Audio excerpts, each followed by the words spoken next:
Assalamualaikum warahmatullahi wabarakatuh, teman-teman. Bagaimana kabarnya? Masih sehat-sehat selalu?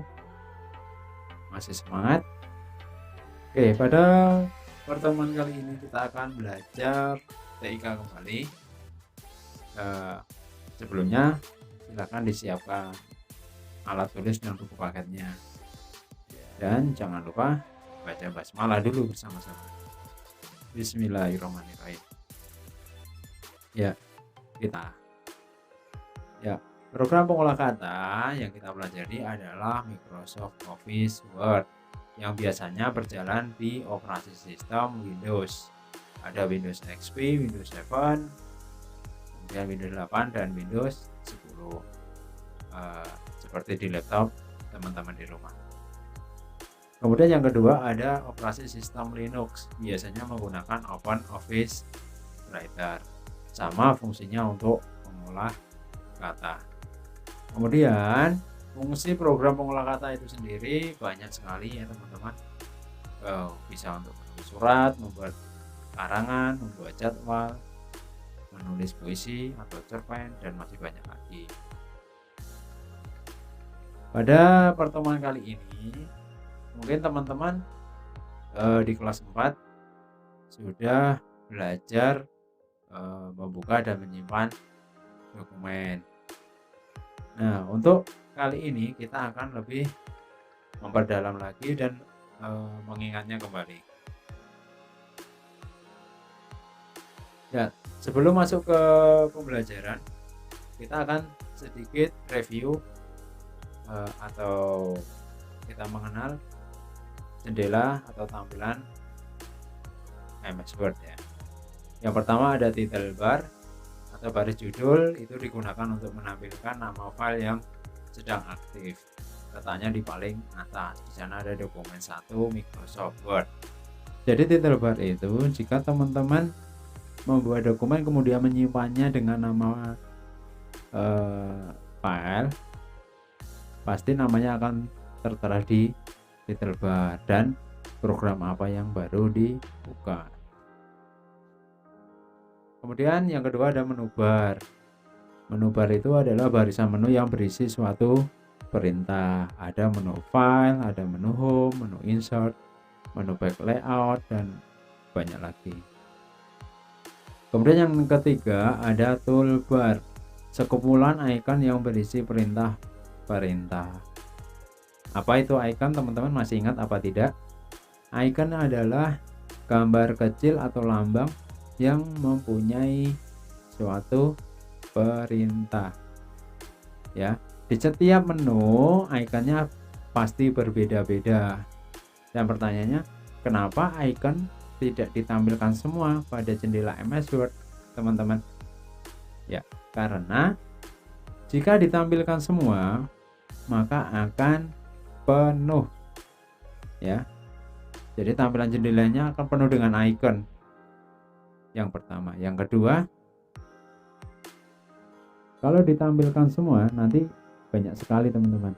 Jadi kita akan kebingungan untuk mencari icon yang akan kita gunakan. Jadi biasanya yang ditampilkan itu adalah yang sering kita gunakan teman-teman. Kemudian nomor 4 ada scroller atau mistar atau penggaris. Itu sebagai alat bantu dalam kita mengukur margin atau batas kertas, tabulasi atau paragraf.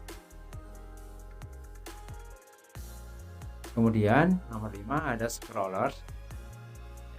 Itu untuk menggeser atau menggulung lembar yang tidak tampak pada layar agar dapat ditampilkan. Yaitu bisa digeser ke atas, ke bawah, atau ke samping kanan dan ke samping kiri. Nanti bisa dipraktekkan teman-teman di rumah. Kemudian yang keenam itu ada zoom slider atau zoom tool. Itu untuk merubah ukuran lembar kerja. Mau dikecilkan tampilannya atau dibesarkan, itu bisa menggunakan zoom slider yang letaknya di kanan bawah. Itu tinggal kita klik aja tombol minus atau tombol plusnya. Kemudian yang nomor 7 itu ada status bar, berisi informasi mengenai halaman yang sedang kita sunting, antara lain nomor halaman. Nah, itu baik satu atau misalkan halamannya banyak, nanti tertera di situ. Bisa juga baris, kolom, dan lain sebagainya. Kemudian yang kedelapan, nah itu ada kertas putih yang ada di tengah, teman-teman. Itu namanya workbook atau area atau lembar kerja yang terdapat pada MS Word atau tempat untuk kita mengerjakan atau menulis dokumen.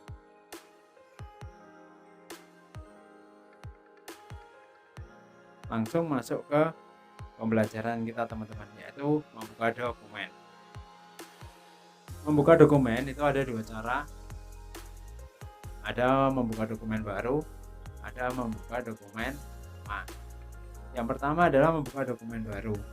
Itu bisa melalui klik Start, All Program, Microsoft Office, kemudian kita cari Microsoft Office Word 2010. Atau bisa juga dengan kita klik 2 kali icon MS Word yang ada pada desktop. Ya teman-teman, masih ingat desktop apa? Ya, desktop adalah tampilan layar pada komputer sebelum menjalankan program.